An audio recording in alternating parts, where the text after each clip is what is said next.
Hi guys, this is Breaker. I thought I'd do another replay between what appears to be two GM players. One of them is a member of EXE, another one is top 50 GM according to Hephaestus, the guy who just played against him.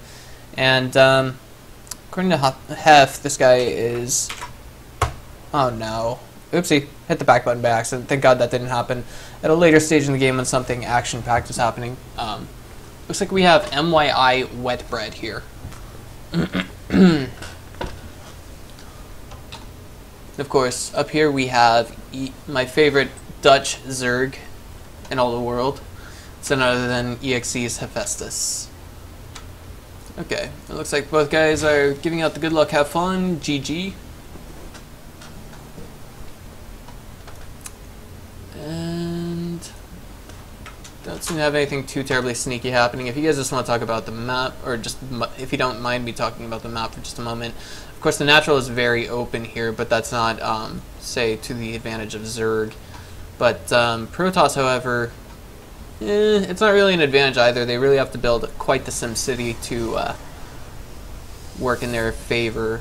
Forge would probably go down right about here, or here, actually. Here seems to be the favorable position for most Protoss, actually.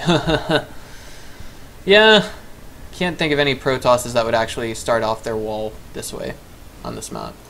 Unless they're just absolutely daring and just saying, hey bro, come at me, that kind of thing. Oh, Hef is going to go ahead and throw down a 13 pool. I thought that was rather interesting. Not really the standard, I guess you could say 15 pool, or excuse me, yeah, 15 pool, 15 hatch or 16 hatch, whatever have you. Not really the macro favored build, but of course there's no sense in not being too careful. I don't know if what I said just makes sense. I did just wake up, so yeah, kind of bear with me here. And lots of probes here. Both players really playing the macro game, so let's just wait for that for just a minute. Of course, this probe's just patiently waiting here to throw down a pylon. Maybe throw down a pylon, but definitely try and do its best to annoy Hephaestus and delay the natural. Ooh, and Hef kind of made his drone go for the chase on that probe. I wish this was one of those games where we could go to an alternate universe where Hef didn't actually send his drone after that probe and just went straight for the natural. Maybe he would have gotten the hatch down, maybe he wouldn't have. It's one of those interesting things, guys, you know? You just never stop to think about it. No, the hatch goes down uncontested. Hef has 4 lings out. And the question is, are they going to get there before the cannon finishes at the natural for his opponent? This is, wow, actually he's got 6 lings out. He either wants map control or he really wants to annoy his opponent. Excuse me, not the cannon, but the forge did just finish. And now we have what appears to be a double gateway wall off. This is actually going to cost his opponent quite a few minerals. If he does cancel it, that is. But when you throw down a gateway, usually something that expensive doesn't get canceled. Things get a full surround on it. Looks like they're going to force him into canceling it. That does happen. He's getting into the main, and now we have just a whole hell of a lot of trouble coming the way for Wet Bread. This is going to cost him an assimilator, if not a few probes. And here it is. Ouch. He didn't pull all of his probes to deal with those Zerglings, but he did get 2 of them, and Hef did get 1 Zergling. Or he did get 1 probe, excuse me. I think right now he should probably do his best to make these buildings that his opponent went for just absolutely useless, but now these lings are just sitting here doing nothing.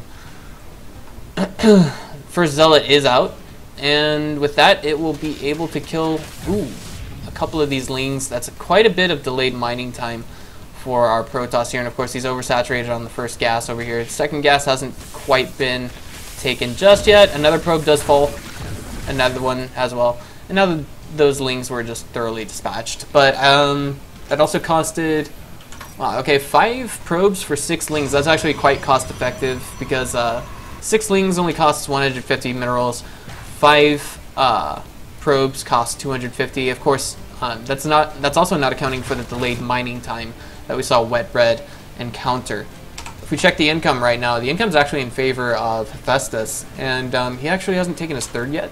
Interesting move by him. It's now getting to the 6-minute mark. But what's going on here? We do have a double gas going down in the main evolution chamber. Interesting. Just what does he have in mind here? You know, Hef, we're gonna have to just, you know, what do you have in mind? I don't read your play exactly. Typically, what we see on double gas is a rapid tech up to layer tech. We have more than enough gas for that right now, but his main choice right now, it looks like, is to go for the Carapace upgrade. The ground Carapace upgrade, that is. And the 2 Zealots that Wetbread has are now being put to use, but of course they're going to come here and find a third that hasn't been taken yet. And it looks like he's going to follow this up with a Stargate opener. I think that's a wise choice. It's also quite daring in Wings of Liberty, as higher level players, you know, Grandmasters players, have basically figured out the metagame behind a Stargate in a ZVP matchup. Basically, it's just to keep on producing drones and queens, you know? And double gas going down at the natural, just now finishing up. Income right now is actually a bit in favor of, excuse me, still just a bit in favor of Hephaestus. He's not taking a third yet. Where is the tech up that we have been waiting to see for so long? Layers started 35 seconds ago. Metabolic boost is now at about 75 out of 110 seconds finished, and of course the Stalker comes in to finally spot that what do you call it, that third hatch. But the Stalker is just allowing, or excuse me, Hef is just allowing that Stalker to chase down his Overlord, and it's gonna, oh, it's still alive. You know, he had a good chance to kill that there, but you know, I think one Stalker in exchange for one Overlord right there would have been kind of worthy. It costs your opponent. You know, I mean, if you just look at what happens in the end, the Stalker doesn't get away anyway. It would have been worth it if he had just gone through and killed it, but he didn't. Alright, so let's see what we have Hef playing for now. Infestor.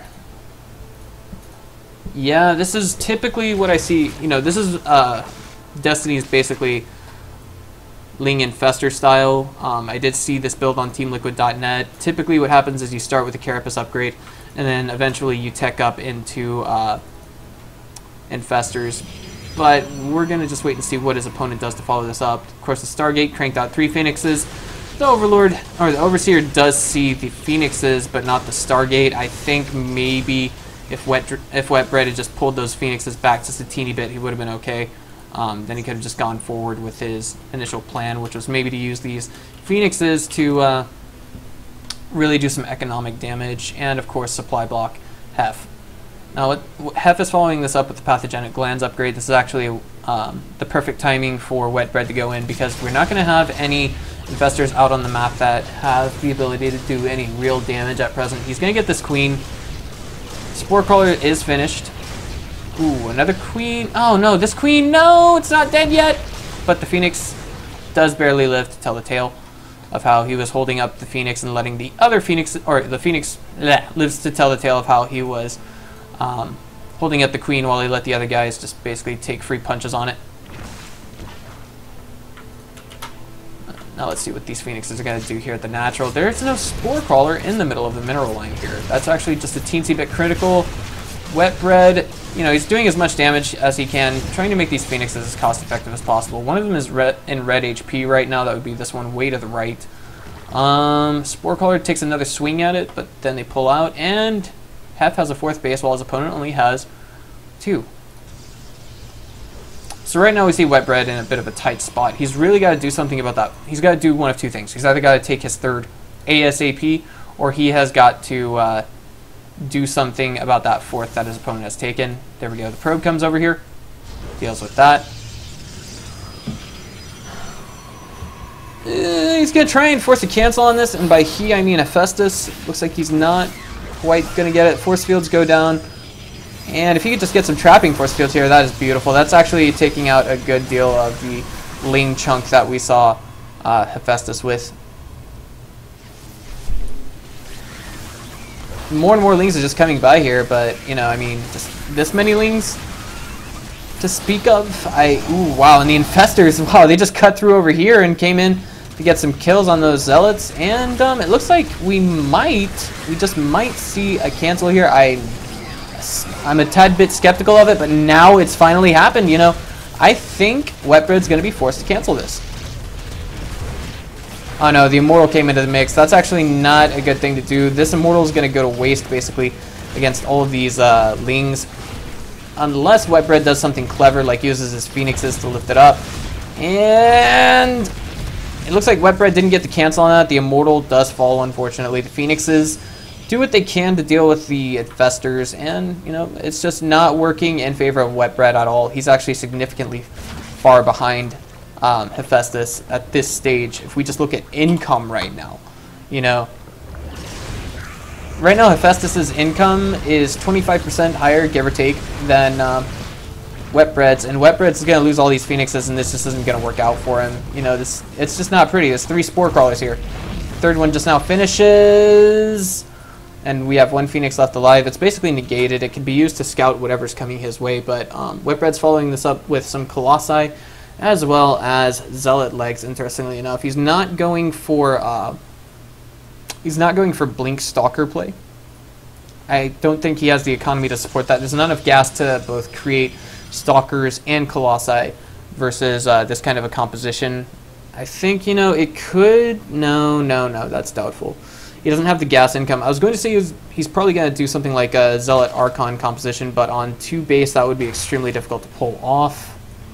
Phoenix over here just kind of trying to get a peek and see what Hephaestus has. He doesn't see the Ultralisk Cavern or the Hive Tech. That's kind of critical. But I think we see Wetbread ready to move out. Zealot legs and Colossi range is going to finish at about the same time. We have 2 Colossi out. I really think what we could see our Protoss do to save himself is maybe throw out a few more Colossi.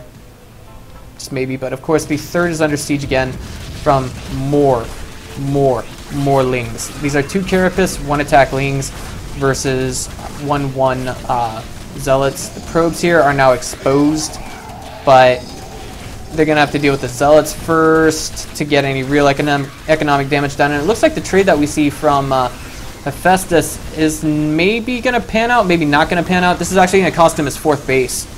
But it's okay. He's already replaced that 4th base with the what appears to be 5 o'clock position base. So that was thoroughly accounted for by Hephaestus. Good move.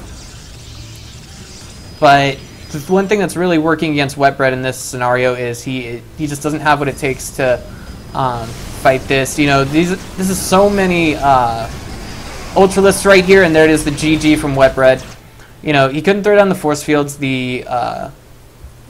Just the Ultralisks here, they would have crushed the force fields. They wouldn't have even had a chance to get up. And, you know, once Wetbread's main army was gone, there was nothing else to fight him with, and it was basically waiting for a push from Hephaestus to come back and kill him.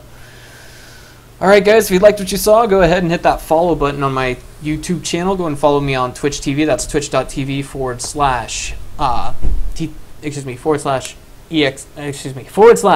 Enders116, and then I've got my twitter.com/exebreaker or @exebreaker. And lastly, just, you know, hit the subscribe button on my YouTube channel. Thanks guys for watching, and this is Breaker. I'll see you guys later.